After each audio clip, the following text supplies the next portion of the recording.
बिस्मिल्लाहिर्रहमानिर्रहीम। अस्सलाम वालेकुम। मेरा नाम डॉक्टर अरूज है और शोबे के लिहाज से मैं बच्चों की डॉक्टर हूँ। और मेरा ये चैनल उन लोगों के लिए है जिनके छोटे बच्चे हैं और उन्हें रोज़ाना के मामलात में आगाही चाहिए होती है। आज की वीडियो में हम बात करेंगे कि वो क्या वजूहात हैं जिनकी वजह से छोटे बच्चे या तो रात को सोते नहीं हैं या रोते रहते हैं, या सोने के बाद रात को अचानक उठकर बैठ जाते हैं और बेतहाशा रोना शुरू कर देते हैं और वालिदैन को ये पता नहीं लगता कि बच्चे के रोने की आखिर वजह क्या है। 1 साल से छोटे बच्चे जब रात को अचानक से रोना शुरू कर देते हैं तो बच्चे के साथ साथ वालिदैन की भी नींद ख़राब हो जाती है और ये उनके लिए परेशानी का बाइस भी होता है। बच्चे के रात को रोने की सबसे बड़ी वजह भूख का लगना है। 2 माह से छोटे बच्चे का मैदा छोटा होता है, जिसकी वजह से वो बहुत थोड़ा दूध पीता है और वो दूध आधे घंटे से 1 घंटे के अंदर हज़म हो जाता है और बच्चे को दोबारा भूख लग जाती है। माँ का दूध ज़्यादा हाज़मेदार होता है, इसलिए माँ का दूध पीने वाले बच्चे को भूख बार बार लगती है, जबकि डब्बे का दूध देर से हज़म होता है और बच्चे के 2 से 3 घंटे गुजर जाते हैं। ये चेक करने के लिए कि बच्चा भूख की वजह से रो रहा है या कोई और वजह है, बच्चे के होंठ के कोने पर उंगली फेरें। अगर बच्चा भूखा होगा तो वो अपना मुंह उंगली की तरफ मोड़ लेगा और इसको मुंह में लेने की कोशिश करेगा। रोने की दूसरी बड़ी वजह बच्चे में डकार का रुकना है। जब बच्चा दूध पीता है तो दूध के साथ साथ हवा भी पेट में चली जाती है और डकार लेने से वो हवा खारिज हो जाती है और बच्चा सुकून में आ जाता है। अक्सर वालिदैन बच्चे को सोते में दूध पिलाते हैं और डकार दिलवाए बगैर लिटा देते हैं, जिसकी वजह से बच्चे को पेट में दर्द महसूस होता है और बच्चा रोना शुरू कर देता है। तीसरी बड़ी वजह बच्चे में तेज़ाबियत का मसला है, जिसको रिफ्लक्स भी कहा जाता है। इसमें जब बच्चे को सीधा लिटाया जाता है तो दूध मैदे से वापस खुराक की नाली की तरफ आता है और दूध के साथ साथ मैदे का तेज़ाब भी वापस आ जाता है, जो बच्चे के सीने में शदीद जलन और दर्द करता है और बच्चा इस तकलीफ़ से रोना शुरू कर देता है। और बाज़ औक़ात बच्चा अपने सर को पीछे की तरफ करके जिस्म में अकड़ाव भी पैदा कर लेता है और ये वो इसलिए करता है ताकि तेज़ाबियत का असर ख़त्म किया जा सके। रात को बच्चे के बेतहाशा रोने की चौथी बड़ी वजह पेट में गैस या कॉलिक का होना है। जब बच्चे को कॉलिक या गैस की वजह से पेट में दर्द होता है तो बच्चा पेट की तरफ टांगें इकट्ठी करके रोने लगता है और बच्चा मुंह सुर्ख करके पेट पर ज़ोर लगाता है। कॉलिक या गैस का मसला ज़्यादातर रात के वक्त होता है और ये मसला पैदाइश के 3 से 4 हफ्ते के बाद शुरू हो जाता है और 2 से 3 महीने की उम्र तक बेहतर हो जाता है। 5वीं बड़ी वजह बच्चे के डायपर का गंदा होना है। अगर बच्चे का डायपर गंदा हो या भरा हुआ हो तो भी बच्चा बेचैनी का शिकार होता है और रोना शुरू कर देता है और डायपर तब्दील करने के बाद वो रोना बंद कर देता है। अगर बच्चा दांत निकाल रहा हो और बच्चे के मसूड़े सूजे हुए हों तो बच्चे के दांतों में बेचैनी, शदीद दर्द और ख़ारिश महसूस होती है, जिसकी वजह से बच्चे रोना शुरू कर देते हैं और दूध देने या डायपर तब्दील करने के बाद भी चुप नहीं होते।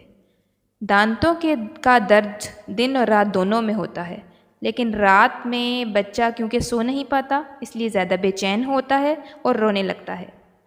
कुछ बच्चे दांतों के दर्द की वजह से रोते तो नहीं हैं, लेकिन सारी रात इधर उधर करवटें लेते रहते हैं और सो नहीं पाते। रोने की एक और बड़ी वजह बच्चे में कब्ज़ का होना है। कब्ज़ की वजह से बच्चे के पेट में तकलीफ़ शुरू हो जाती है और बच्चा खाना पीना भी कम कर देता है और खुराक और पानी की कमी की वजह से मज़ीद कब्ज़ हो जाती है और बच्चे की तकलीफ़ बढ़ जाती है। अगर बच्चे को बुखार हो तो बुखार की वजह से जिस्म और सर में दर्द होता है और बच्चा बहुत ज़्यादा तकलीफ़ महसूस करता है और रोना शुरू कर देता है।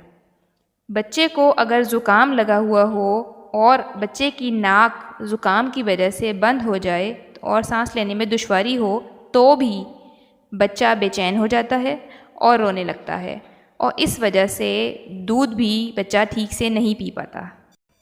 अगर बच्चे को शदीद ठंड या शदीद गर्मी लग रही हो तो भी बच्चा रोना शुरू कर देता है और सो नहीं पाता। इसको जांचने का तरीका ये है कि बच्चे के हाथ और पाँव को चेक किया जाए और दर्जा हरारत का अंदाज़ा लगाया जाए। अगर बच्चे को नैपी रैश हुए हों तो भी बच्चा तकलीफ़ की वजह से रोना शुरू कर देता है और बेचैन रहता है, सो नहीं पाता। नैपी रैश की वजूहात और इलाज के बारे में डिटेल वीडियो में बना चुकी हूँ। वालिदैन ये वीडियो देखकर रहनुमाई ले सकते हैं। अगर बच्चा सोया हुआ हो और अचानक उठकर रोना शुरू कर दे और चुप ना हो रहा हो तो रोशनी में बच्चे के जिस्म का मुआयना अच्छी तरह करें। बाज़ औक़ात बच्चे के जिस्म पर किसी किस्म का कीड़ा या मच्छर काट जाता है जिसकी वजह से बच्चे को ख़ारिश और दर्द होता है और बच्चा रोना शुरू कर देता है। अब इन तमाम मसाइल का हल क्या है? अगर बच्चे को भूख लगी हो और वो तरीका जो मैंने पहले बताया है वो करने से बच्चा मुंह में वालिदैन की उंगली को डाल रहा हो तो बच्चे को फ़ौरन से माँ का दूध या डब्बे का दूध या बच्चा जो भी खुराक खाता है वो दें। अगर बच्चा फिर भी चुप ना हो या दूध ना ले तो सबसे पहले बच्चे का डायपर चेक करें। अगर डायपर गंदा या भरा हुआ है तो डायपर को फ़ौरन से तब्दील करें। बच्चे की जिल्द को रोशनी में अच्छी तरह मुआयना करें। अगर कीड़े के कांटे या मच्छर के कांटे की अलामात मिलें तो इस पर कोई सूदिंग लोशन या सरसों का तेल लगा दें। इससे ख़ारिश और दर्द में बहुत अफाका हो जाएगा। बच्चे के हाथ और पाँव का दर्जा हरारत चेक कर लें। अगर बच्चा बहुत ज़्यादा गर्म हो तो कपड़ों की लेयर कम कर दें और अगर बच्चे के हाथ ठंडे हों तो गर्म कपड़े पहना दें या चादर ओढ़ दें।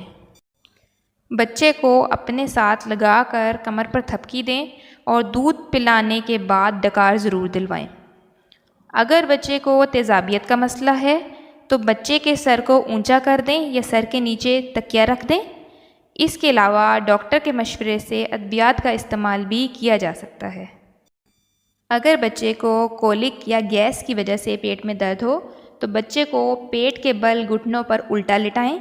ऐसा करने से बच्चे को अफाका होगा और पेट का दर्द बेहतर हो जाएगा।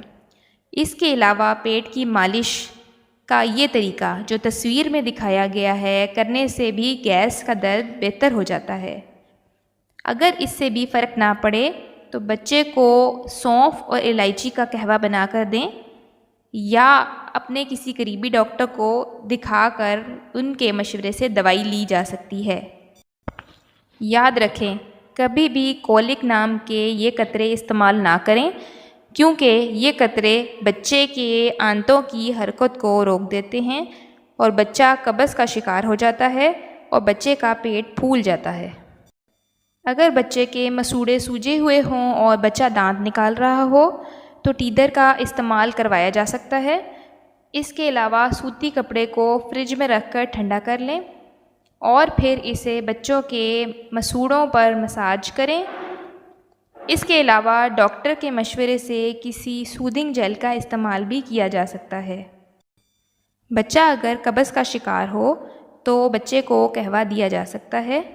इसको बनाने के लिए 1 कप पानी में कुछ दाने सौंफ और छोटी इलायची डालकर पकाएं और इसमें 1 चम्मच चीनी डालकर हल कर लें और ये कहवा बच्चे को दें। इससे कब्ज़ बेहतर हो जाएगी। अगर कब्ज़ फिर भी बेहतर ना हो तो छोटे बच्चे को ग्लिसरीन सपोजिटरी का इस्तेमाल भी कराया जा सकता है। कब्ज़ के सिरप का इस्तेमाल डॉक्टर के मशवरे के बाद ही करें। बच्चे का बुखार लाजमी चेक करें। बाज़ औक़ात बच्चे को हल्का बुखार होता है जो थर्मामीटर से चेक करने पर पता लगता है और हाथ लगाने से महसूस नहीं होता। अगर बुखार थर्मामीटर पर आ रहा हो तो बच्चे को पैनाडोल, कालपोल या ब्रूफन का सिरप भी दिया जा सकता है। अगर बच्चे को ज़ुकाम लगा हुआ हो और ज़ुकाम की वजह से नाक बंद हो तो बच्चे के नाक में ये कतरे डालकर बल्ब सकर से साफ़ करें या बच्चे को नॉर्मल सलाइन की भाप भी दिलवाई जा सकती है। अगर ये तमाम काम करने पर भी बच्चे का रोना बेहतर ना हो रहा हो और ये वाली अलामात पाई जाएं तो डॉक्टर को ज़रूर दिखाएं। इन अलामात में झटके लगना, जिल्द का नीला, काला या पीला होना, सांस का तेज़ होना, तेज़ बुखार होना, सर गर्म और हाथ पैर ठंडे होना, जिस्म पर नीले या सुर्ख धब्बे होना शामिल हैं। सब बच्चे बहुत ही प्यारे होते हैं और ये और भी प्यारे लगते हैं जब ये ठीक होते हैं। बच्चे अगर रात में सो ना रहे हों या रो रहे हों तो ये सब अलामात ज़रूर देखें जो वीडियो में बताई गई हैं। इसके साथ ही मुझे इजाज़त दें और मेरे चैनल को लाइक, शेयर और सब्सक्राइब करना ना भूलें। अल्लाह हाफ़िज़।